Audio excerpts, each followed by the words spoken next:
This is the captain. Brace for impact.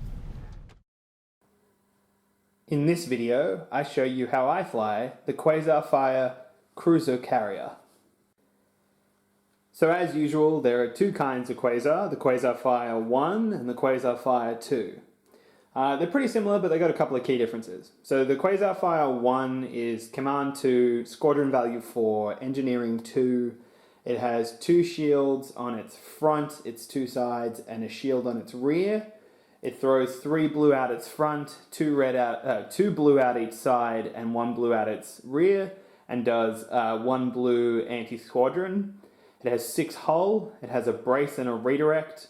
It can go speed 3, and has 2 clicks at the 1, a single click and a single click at the 2, and then no clicks 1 and 1 at the 3. It costs 54 points, and in terms of upgrades, it has an officer slot, a weapons team slot, and 2 offensive retrofits.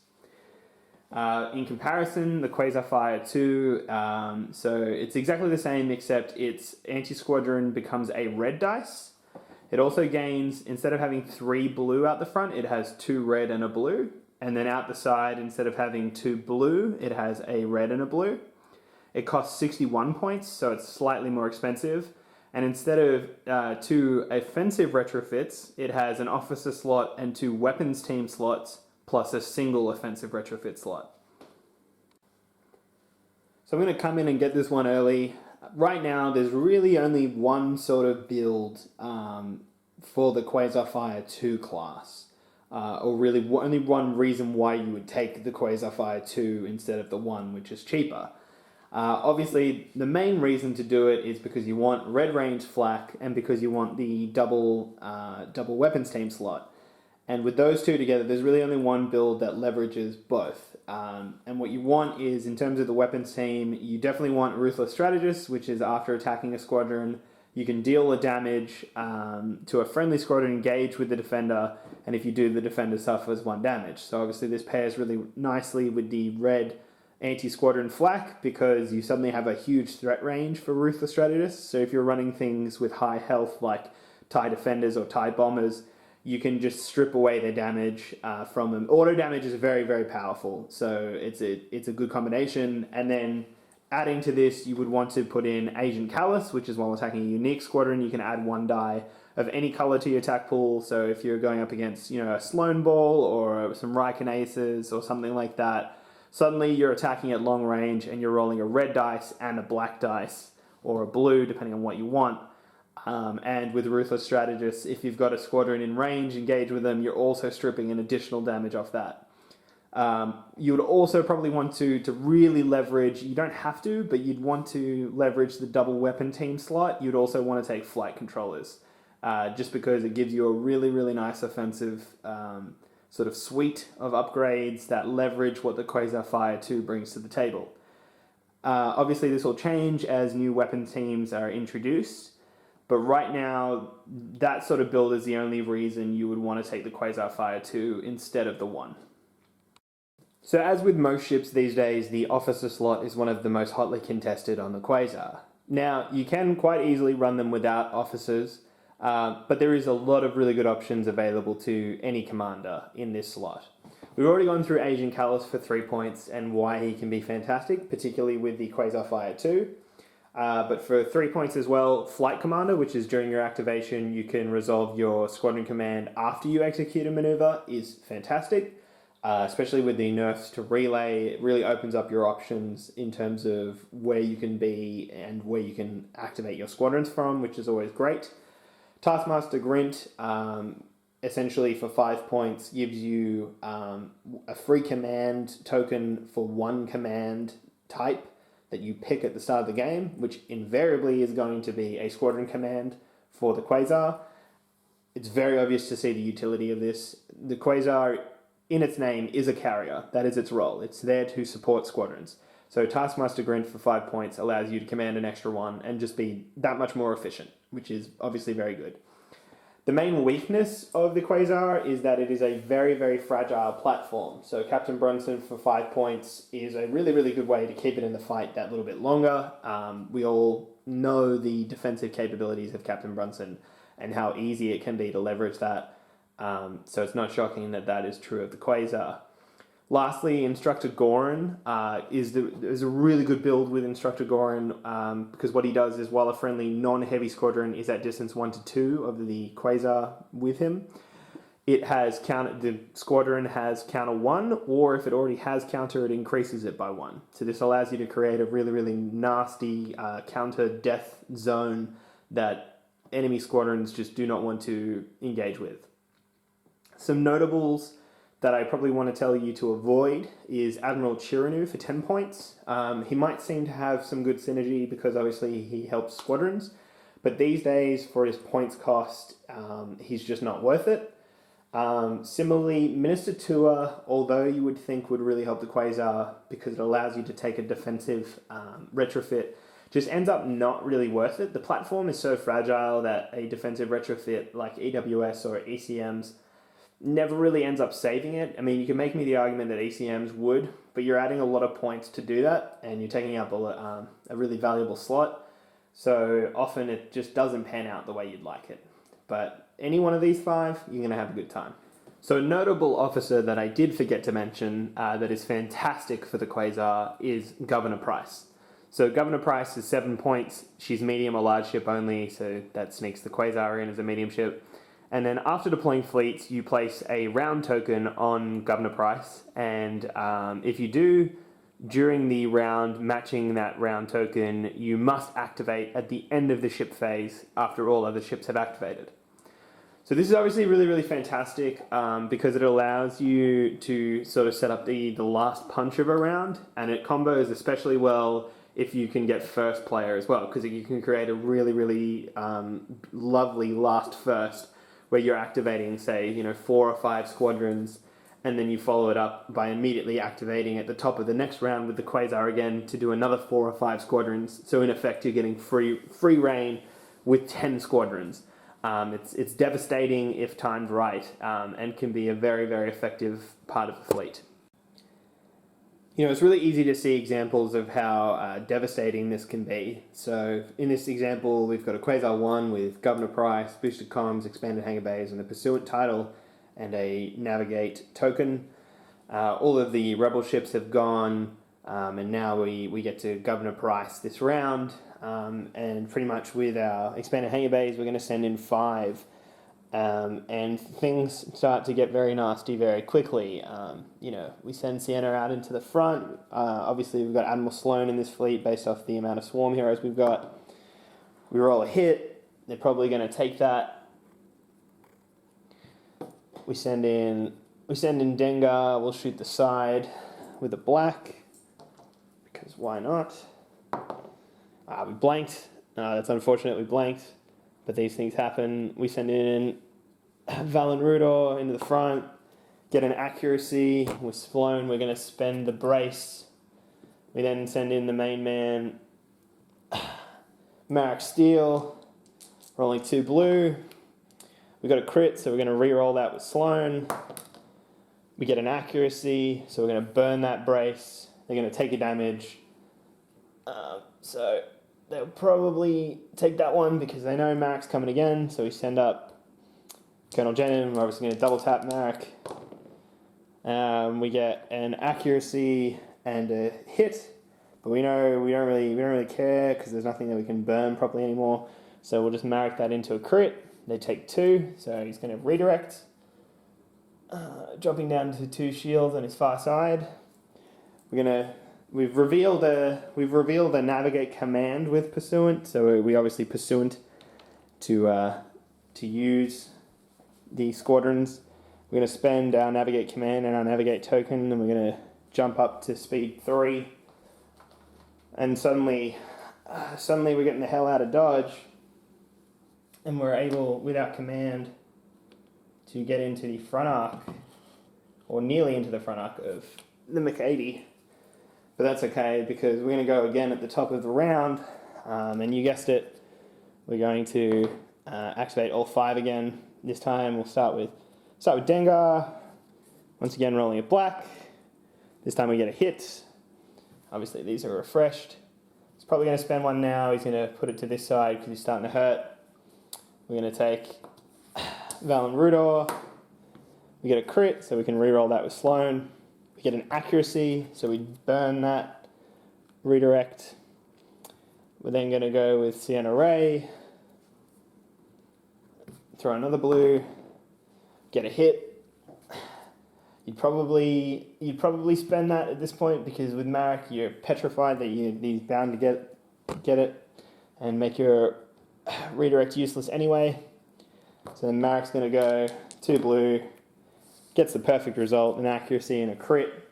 Just going to leave it as is, spend the redirect. He now has to take it on his shields. Jendon goes, does Marek again. We get 2, so obviously we're going to use Marek to change that to a crit. He's only got 1 shield in the front, so he'll go to 0 and contain, because obviously he doesn't want to get that crit yet. We're not in range of medium. But, at this point we can begin running away. We'll end up in the front arc. We'll end up in the front arc of the Mach-80 and the front arc of the CR90, if I can get this damn Quasar on. And you can see like that, pretty much uninterrupted 10 squadrons is devastating. So we took that Mach-80 from full, with Sloan, we took that from full defensive tokens, 4 shields on the front, 4 on the side, 4 on each side, to 2 shields on each side and no shields on the front, and an exhausted contain. And it's pretty much just right for the picking next round. In a similar vein, if you're going up against a squadron heavy force, being able to just come in with 10 squadrons effectively, you're gonna absolutely murder whatever is in front of you, and it's sort of like a big power move. So in terms of the weapons team slot, we've already seen the 2 good ones, and they are Ruthless Strategist for 4 points and Flight Controllers for 6. Even on a Quasar 1, I definitely recommend taking at least one of them, preference being towards Flight Controllers, as it is a more all-purpose squadron supporter. But if you've got a plan for it, Ruthless Strategist is just as good. And as we've seen, they're together the only really viable option for the Quasar Fire 2 currently. If new weapons team slots upgrades are released, that obviously might change, but right now, for the weapons team, Ruthless Strategists or Flight Controllers are really your only main viable options for the Quasar. In a similar vein, in terms of the offensive retrofits, there's also really only 2 good options right now. And those 2 are Boosted Comms for 4 points, which allows you to activate squadrons out to long range rather than just out to medium. And Expanded Hangar Bays for 5 points, which increases your squadron value by 1. Both options really come in to support the Quasar's role, which is as a carrier, and they just allow it to do that job that much better. Boosted Comms, in particular, gives you a lot more flexibility in terms of your positioning, which is fantastic for the Quasar, as it really wants to stay out of harm's way. And Expanded Hangar Bay, increasing your native squadron value up to 5, is positively filthy. It's a ridiculous amount of squadrons being activated from one ship at one time. In tandem, they are an absolute force. Now, some might raise the argument that you could take rapid launch bays, but for me and my belief, I believe it's just antithetical to what the Quasar wants to be doing. The Quasar is a very, very vulnerable platform. It only has 6 hull, has very few shields, and it only has a brace and a redirect. Rapid launch bays really requires you to get up into the mix of things, and that's just not what the Quasar wants to be doing. So right now, I don't think that's a very good build. So in terms of titles, the Quasar has 3 potential title options. You have Pursuant for 2 points, which is when you reveal a command other than a squadron command, you can discard the card to resolve a squadron command, and then you treat the command as if you spent a command dial. Squall, when you activate, you can choose up to 3 unengaged friendly squadrons at close to medium range, and then those squadrons can move up to distance 2. If they do, they can't end their movement engaged with enemy squads. And then lastly, for 5 points, you have Stronghold, which is while a friendly squadron with swarm at distance 1 to 2 is defending, the attack is treated as obstructed. Now, all 3 are in their own ways very strong titles. I would say of the three, Stronghold is probably the weakest, purely because it costs the most, but also it has the most niche application. But it is, in that niche application, still quite good, and we'll get to that in a second. Squall and Pursuant, because of their cheap cost and their relatively powerful ability, are very, very fantastic upgrades. Squall really allows you to have a lot of flexibility in terms of where your squadrons are. Being able to get 3 squadrons shunted speed 2 is fantastic. And it allows you to consider moving slower squadrons at a higher speed, or for your faster squadrons, allowing them to go even that much further. So, really, really good beneficiaries of this are things like fire sprays, which are speed 3. So being able to do a speed 2 move beforehand and then do a speed 3 move thereafter, fantastic. And then on the other end of the spectrum, things like TIE Defenders that are already speed 5, or a really specific example, Mauler Mythal, who is speed 4, but who really lives and dies on that movement. Again, just being able to move them is really, really strong. Pursuant, for my mind, is the most flexible of all the titles, purely because it has the simplest ability, and that's just whenever you feel like it, you just do a squadron command, and it's really, really beneficial. It's a really good counter to slicer tools and things of that nature that mess up your command stack, but also it gives you a lot of flexibility because it means that you can happily set another command on your stack, knowing that at the key moment you will get a squadron command when you need it. But again, they're all really good titles. So in terms of Stronghold, let's talk about that specifically disgusting niche build. So with Stronghold, while a friendly squadron with Swarm is at distance 1 to 2 is defending, the attack is treated as obstructed. So basically, as long as your squadron has Swarm and is at distance 1 to 2, every attack coming in is going to have 1 less dice, which is fantastic. For example, it drops the X-Wing from 4 to 3 and makes it a lot less attractive prospect. Now, what you want to combine this with is things like Instructor Gorin. So while a friendly non-heavy squadron is at distance 1 to 2, same distance, if it has counter, that value is increased by 1, which pretty much most Swarm squadrons are going to have anyway. Plus, if it doesn't have counter, it gets counter 1 anyway. And then this pairs extra nicely with Howlrunner and Dengar, who both just add extra dice as long as you have Swarm, or in the case of Dengar, gives you counter or increases your counter value by 1. So basically what this means is that squadrons that are coming in to attack you are slinging 1 less dice, plus, say for example, they're hitting someone like a TIE Interceptor, you'll have counter 2 base, you'll get 1 from Howlrunner because you've got Swarm, you'll get 1 from Dengar because he's increasing your counter value by 1, and because you've got you're not heavy, presuming they don't have yarn ores, you're going up to counter 5 with a reroll. So say an X-Wing is coming in against your TIE Interceptor, you're effectively rolling 6 dice to their 3. And then, to make matters worse, you have flight controllers, which means that on the return fire, if the TIE Interceptor or one of its angry friends will have 4 base, 1 from Howlrunner, and then 1 from flight controllers with a reroll to effectively be doing 7 blue dice. It's just a nasty, nasty combination. And to cap it off, you'd want to take Admiral Sloane because now you have all these things with Swarm and that blue dice. It's just a natural combination. And basically the idea behind the Stronghold, Instructor Gore, and Flight Controller's Ball is you just want to shepherd those squads with Stronghold and make it a really, really unattractive prospect, because basically every time they're coming in, they're going to be taking, potentially counter 5, and then they're going to be followed up by a 6 dice with a reroll attack. Absolutely filthy. Now, if you're taking Quasar Fire 1, these are the 3 upgrades I think you should just always be taking. You should take boosted comms, expanded hangar bay, and flight controllers. It means for effectively 72 points, you can command 5 squadrons a turn at long range, and all of those squadrons are getting an extra blue dice when they're shooting at other squadrons.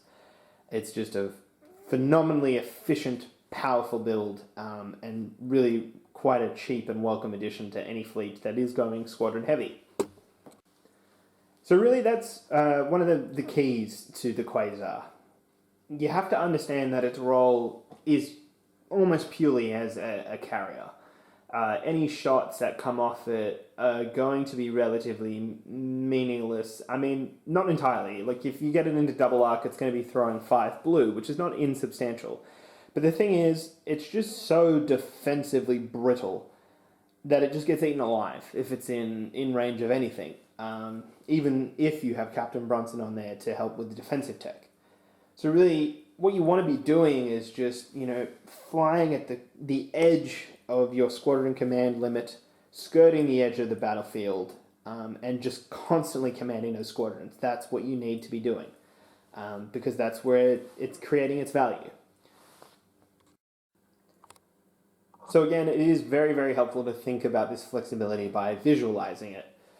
And this flexibility isn't just for bombing ships, right? It's not just for repositioning while bombing ships.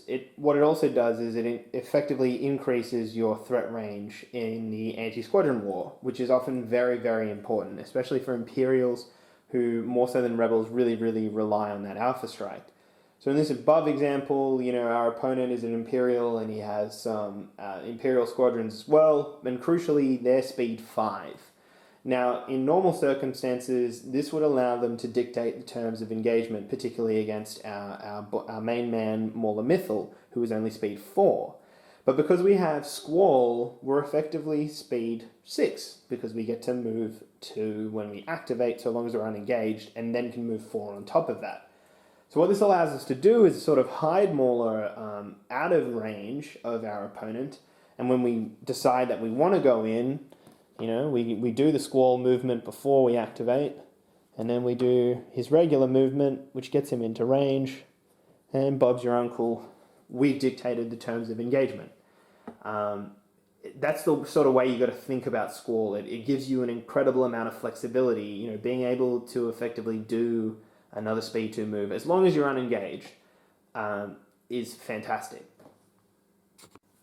So one of the main tricks with the Quasar and learning how to use it effectively is to keep it out of harm's way. You really got to recognize, again, I can't stress it enough, how brittle that platform is. So things like Demolisher or ISDs or MiG-75s, you just want to stay away from. Now, obviously, your enemy is going to be trying to do the complete opposite of that. So what that means is, a lot of the time, you really need to be thinking about how you can body block those threats. We discussed that at length in our blocking captain's clinic, but it's something that you really should be thinking about in deployment, especially because you'll often be able to out-deploy your opponent with the ball of squadrons that is so inherent to running a Quasar. If you're running a Quasar, you're running a big ball of squadrons, because why else are you running the Quasar? And what this means is you want to delay your deployment of your Quasar often as late as possible, because you want your Quasar deployed in such a way that it's less likely to get attacked, or if it is going to get attacked, the attack angle from the threat, like Demolisher or a MiG-30 or whatever, is worse. And generally what that means is you want something in the way. You want to be able to block it. So in this case, we've got a Gazanti able to help body block Demolisher and keep that dangerous threat out of the way while our squadrons go to work. But, even more ideally than something like a Quasar, which can be very easily jumped, you want something more substantial like the Interdictor or an ISD, which are often very, very good pair mates of the Quasar. And that's a really, really good strategy. You see me use that in a lot of our battle reports. I will put the Quasar on the far side of the ISD or the Interdictor, and then you use that bigger ship as a blocker to help protect the Quasar and keep enemies out of close range. So this is a really good use of Pursuant, is to help effectively help get the Quasar out of trouble. A tactic that I use a lot is you sit there at speed 1, and then you reveal a nav command, you discard pursuant to still command your squadrons, and then between your command dial and a pre-prepared nav token, you jump from speed 1 to speed 3 and effectively get the hell out of whatever danger you're in. And preferably, it'll allow you to completely clear the danger zone, as it were. Inversely, you can also use this trick to, again, play upon your opponent's expectations. You can do the reverse. You can drop down from speed 3 to speed 1 and end up avoiding the danger zone because you haven't gone as far. Really good trick to use. You've seen me do it in my battle reports, in which I've used the Quasar quite frequently, and it's a really, really good way to keep the Quasar alive. You know, and it might sound obvious, but a really, really good way to think about the effectiveness of Squall is to sort of set up hypotheticals on the board that help show you its real power. So, for example, in this instance, the Quasar and the squadrons it's been commanding have been bombing the McAtee, and let's just say that, you know, they blew it up at the end of last turn. Now they're kind of way out in the middle of nowhere, and even Marek Steel at speed 5 is not going to be able to get in range of this juicy Nebulon that's trying to flee the battlefield. With Squall, you know, we can just move these squadrons distance 2 before we activate, which for Marek takes him up to an obscene distance 5. But even for, say, Colonel Jendon, it effectively turns him into a distance 5 mover, which itself is quite insane. So we see here that we're now able to, off their regular activation, get Marek into the side arc, do that good old double tap, turn it into a crit. You know, we can get other bomber in here. He's going to be in range, and then Marek and Jendon double tap going off. Again, all because of that extra flexibility provided by Squall. Now, in terms of Admirals, look, the Quasar works with all Admirals. It's just in terms of what you're going to get out of it. The Quasar is a carrier, first and foremost, so you're always going to be taking squadrons. So really, the Admirals that help the Quasar the most are those that help squadrons. So obviously, without a shadow of a doubt, the Quasar's best Admiral friend right now is Admiral Sloane, because it's the only real Imperial Admiral that directly helps squadrons. It's a very, very easy list. It kind of builds itself. You know, you take 134 points of squadrons that, you know, can power up Sloane. You take the Quasar to push them, and you take a smattering of other things. It could be an interdictor, it could be an ISD, it could be, you know, 2 gladiators or a gladiator and some raiders. But it all sorts of comes together, and there's some really good examples of lists like that on our channel, which I've used in bat reps to great effect. The other Admiral that helps squadrons is sort of a bit more obliquely is Grand Admiral Thrawn, and that's because his, you know, dials allow you to do other things, which for the Quasar can be very, very interesting. But, you know, in particular, you're going to probably be, instead of always squadroning, you're going to be using Thrawn to get those squadron commands, and then you're going to be navigating. Which is really, really important because, you know, the best defense is moving the frick away from the danger, and being able to navigate, therefore, is a really, really good option. This is also why, sort of, again, obliquely, Admiral Ozzel and Moff Jerjerrod also help the Quasar because they allow it to maneuver better, which keeps it in the fight longer, which means it's supporting your squadrons for longer. Overall, though, Sloane is by far and away the Quasar's best friend currently. But really, if you have a list where you're taking 134 points of squadrons, you shouldn't think so much about how your Admiral will help the Quasar. You want to think about how your Quasar is going to help those squadrons and whether what's left gets enough benefit out of that Admiral anyway. So that's pretty much it for the Quasar. Really, it says what it does. It is a carrier. That is its job. It's there to push squadrons and push them efficiently and cheaply. And that is what it will do. There's just, without a shadow of a doubt, there is no better bang for your buck in terms of squadron commanders than the Quasar right now. It just has such a high value, and it has such a good option of upgrades to increase that efficiency that it is just the carrier par excellence. It's just fantastic.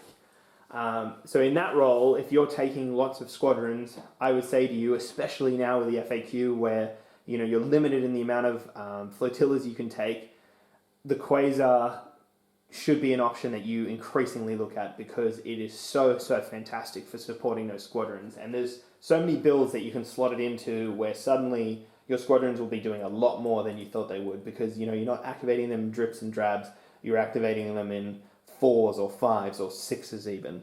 And that power of activation really should not be underestimated. It's got a host of good titles that buff this power. It's got a bunch of officers that increase its ability to be that perfect carrier.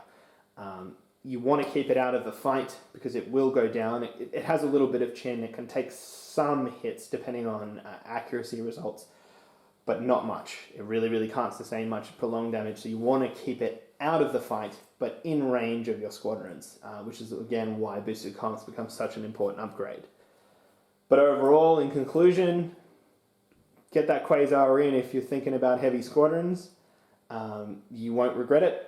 And that's pretty much it. This is Intel Officer Luke for Master of the Fleet, signing off.